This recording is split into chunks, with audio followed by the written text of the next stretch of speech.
The world trained you to be weak, then called it kindness. They didn't break your strength. They redirected it inward. You were born with fire, but they taught you it was dangerous. They called your anger inappropriate, your resistance trouble, your independence rude. So you learned to shrink, to flinch. Instead of fight, to apologize for existing loudly. And they applauded you for it. They called it maturity, compassion, kindness. But the truth, they trained you to be weak, to fear your own power, to internalize the war until you turned it against yourself. This isn't just social conditioning, it's spiritual sedation. And you're starting to wake up. They clapped when you stayed quiet, smiled when you lowered your eyes, gave you gold stars for obedience and called it good character. They told you you were well behaved when you didn't speak your truth, told you you're so mature when you swallowed your rage. But it wasn't growth, it was containment, a slow, polite erasure of your wildness, of your will, and you learned to play along. They said, be kind, but what they meant was, be small, don't challenge, don't question, don't resist. So you smiled through.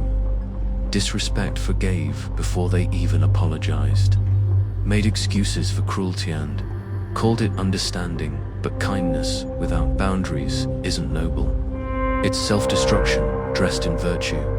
And slowly you began to mistake your silence for goodness, your compliance for peace. But inside, something started to rot.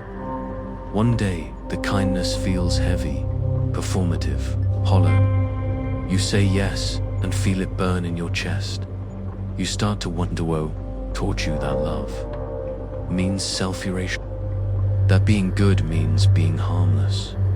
And when your fire finally flickers again, when you say no, when you draw the line, you feel guilt, not because you're wrong, but because you've been trained to feel shame for simply being strong. The cage is open, but leaving it, that's war. You were never weak. You were just covered, layered, silenced. But fire never dies, it only waits.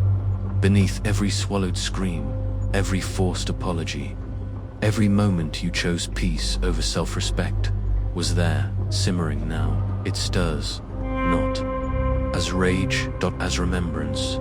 You weren't made to bend forever. You were made to cut cleanly.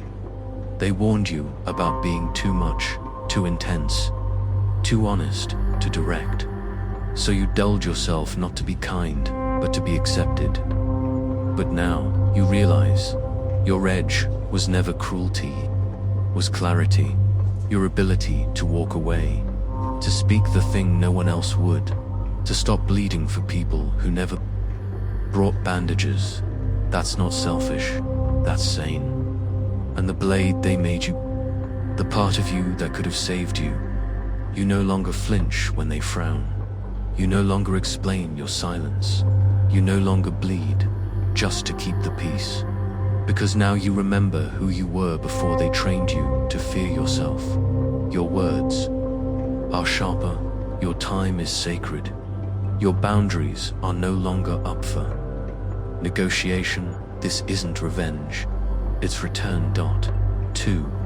The version of you that was never meant to be soft, only true and truth. When fully calamitous, untouchable, they didn't steal your power. They convinced you to bury it, wrapped it in guilt, painted it as cruelty, and applauded you every time you betrayed yourself to be accepted. But now you see, you were never too much. You were never the problem. You were simply untrained in pretending.